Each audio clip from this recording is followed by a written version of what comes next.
Baik rekan-rekan mahasiswa, kita lanjutkan pada video yang kedua.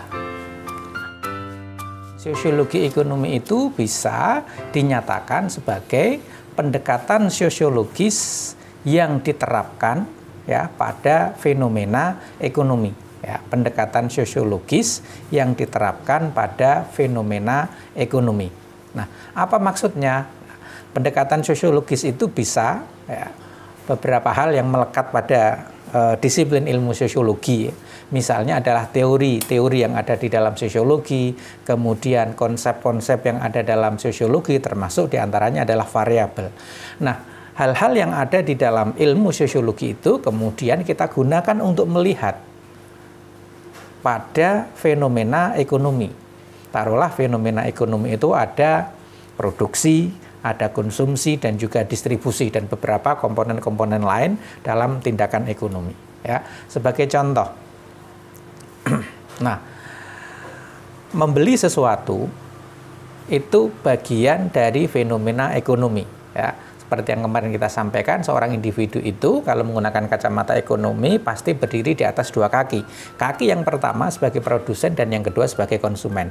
Jadi dalam hidupnya kalau tidak memproduksi, ya mengkonsumsi. Saling bergantian, terkadang menjadi produsen, terkadang sebagai konsumen. Nah, ketika seseorang membeli mobil, taruhlah ini ya, mobil BMW, ya, di situ memang sebuah perilaku ekonomi, yaitu konsumsi. Cuman pertanyaannya adalah, mengapa seseorang itu membeli mobil BMW?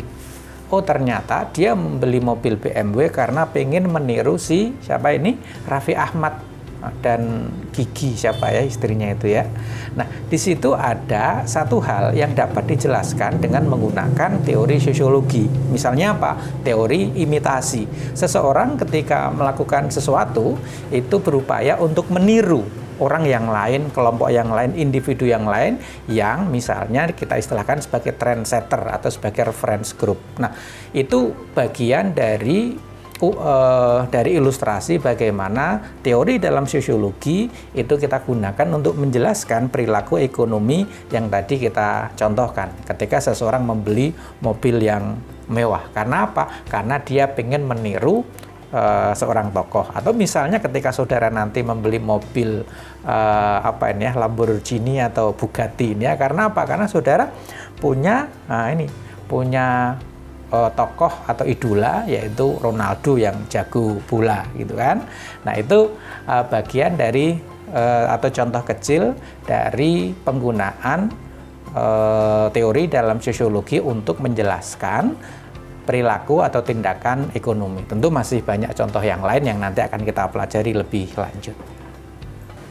Nah, pada pertemuan ini saudara, kita akan menjelaskan bagaimana keterkaitan antara masyarakat dengan dunia ekonomi. Jadi antara masyarakat dengan aspek ekonomi itu ada hubungan timbal balik. Ada hubungannya dan ada pengaruhnya.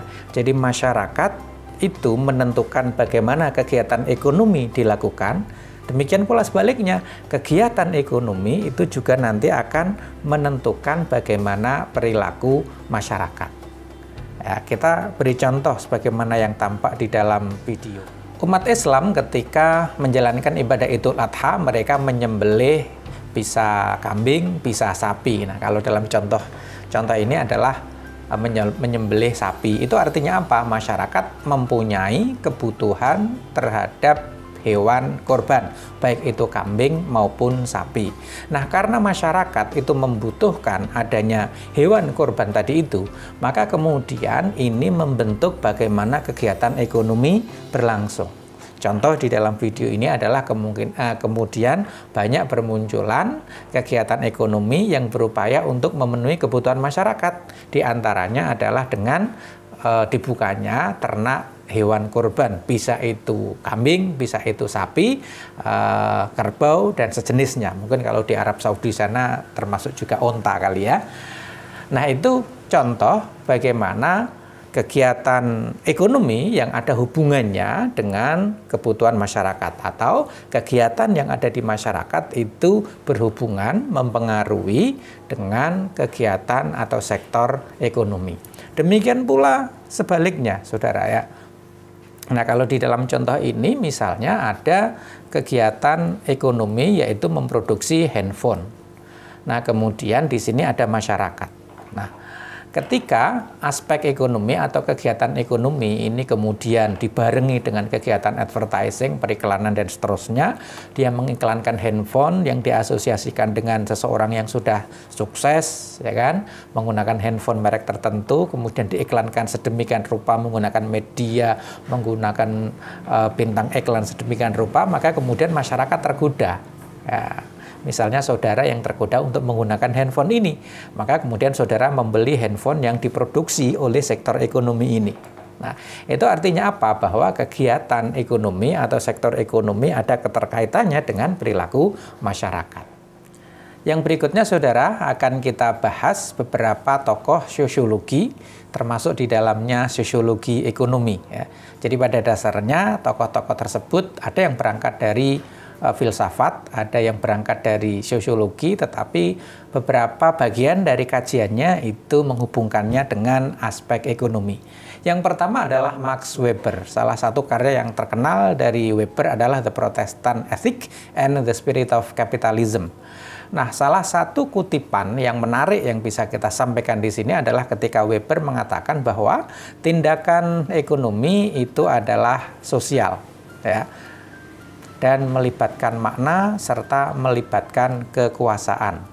Jadi di sini Weber berpendapat bahwa tindakan ekonomi seperti tadi contoh membeli suatu barang A atau memproduksi barang B itu pada dasarnya adalah sebuah tindakan sosial, melibatkan makna. Jadi tidak hanya sekedar orang membeli mobil, tapi ada makna lain mengapa membeli Ferrari, mengapa membeli Lamborghini dan seterusnya. Mungkin itu karena lifestyle, ada tadi ya, ada teori imitasi yang menjelaskan itu, ada karena pengen tetangganya dan seterusnya. Jadi ada makna yang sangat beragam di balik tindakan itu. Itu dari Weber. Misalnya, kemudian yang kedua dari Emil Durkheim. Buku yang terkenal dari Durkheim adalah The Division of Labor in Society. Dia berpendapat bahwa hak dan kewajibanlah yang mengikat masyarakat, bukan pertukaran ekonomi dan struktur pasar. Kalau dalam bahasa yang lebih simpel bisa kita katakan bahwa mengapa si A melakukan sesuatu kepada si B itu bukan karena timbal balik ingin memperoleh keuntungan, bukan karena sekedar untuk mencari apa yang saya peroleh nanti dari B kalau saya melakukan ini terhadap B, tetapi mereka atau si A tadi melakukan itu karena inilah kewajiban yang memang harus saya lakukan, bahwa ini adalah hak yang harus diterima oleh si B dari saya. Kemudian berikutnya saudara adalah Karl Polanyi. Ini tokoh yang sudah agak kesini ya. Dalam buku atau tulisannya yang berjudul The Great Transformation. Ya. Polanyi berpendapat bahwa self-regulating market hanya akan berjalan jika tetap menjaga hakikat kemanusiaan dan kealamiahan masyarakat. Jadi pasar yang mengatur dirinya sendiri, jadi misalnya campur tangan atau intervensi pemerintah itu sangat minim, kemudian pasar itu mampu berjalan dengan sendirinya, jadi mengatur dirinya sendiri, itu memang bisa menjadi sebuah keniscayaan menurut Polanyi. Tetapi itu hanya bisa berjalan ketika harkat, martabat manusia, hakikat kemanusiaan, dan kealamiahan masyarakat itu terjaga. Kealamiahan masyarakat itu bagaimana? Masyarakat itu makhluk sosial. Dia tidak bisa berdiri sendiri, dia tidak bisa hidup sendiri tanpa adanya bantuan ataupun eksistensi dari pihak lain. Jadi kalau saat ini seseorang mengeksplorasi orang lain, satu negara mengeksploitasi negara lain, maka pada dasarnya itu adalah awal dari kehancuran bersama. Karena kalau kita mengeksploitasi si B misalnya, si A mengeksploitasi si B, B menjadi lemah, maka itu sama saja memperlemah diri sendiri. Ya, oleh karenanya mekanisme yang muncul di pasar ada supply dan demand ini harus selalu seimbang. Ya, satu pihak tidak bisa mengeksploitasi atau memperlemah pihak yang lain. Oke, ya. Nanti teori yang terkenal dari Polanyi berikutnya adalah embeddedness yang nanti dimatangkan oleh Granovetter.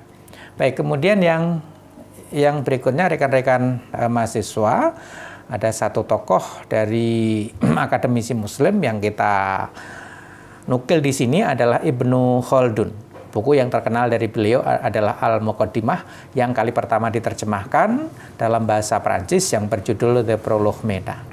Nah, satu kutipan yang terkenal dari Ibnu Khaldun adalah beliau menyatakan agama itu menjadi salah satu faktor perekat hubungan sosial antar individu. Ya, jadi menitik beratkan pada keberadaan agama.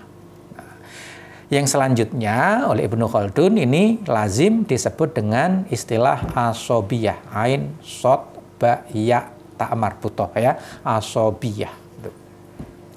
Jadi di sini Ibnu Khaldun melihat arti penting dari agama sebagai salah satu hal, salah satu faktor yang membuat adanya keterikatan, adanya jalinan antara satu individu dengan individu yang lain. Oke, itu nanti akan kita kaji dan kita kupas lebih lanjut bagaimana teori-teori yang selama ini ada dalam sosiologi ekonomi untuk dapat menjelaskan perilaku-perilaku ekonomi di masyarakat kita. Demikian rekan-rekan mahasiswa untuk video yang kedua pada pertemuan kita pada pekan yang kedua ini. Semoga bermanfaat. Kita berjumpa lagi pada video berikutnya. Assalamualaikum warahmatullahi wabarakatuh.